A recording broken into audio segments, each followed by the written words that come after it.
Okay. Um, Tell me please about RabbitMQ or Gearman.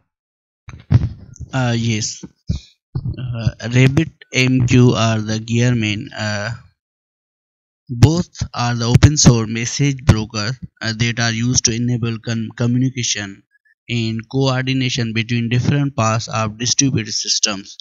And I use the RabbitMQ and but know about some bit about Gearman as well.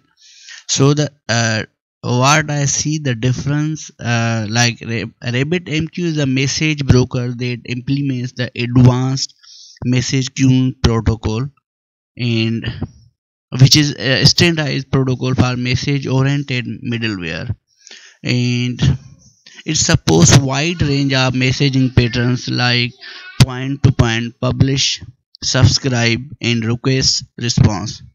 And it is also known for the reliable, flexible, and is we use for the scalability of the application. And we can use either small startup or the large enterprise application is a RabbitMQ.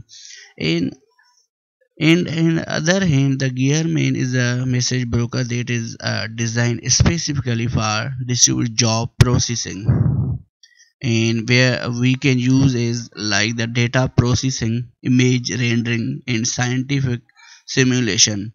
And Gearman is known for its simplicity and efficiency. It is used in a wide variety of applications that require distributed job processing. So yes, I use the RabbitMQ, but just know about the Gearman.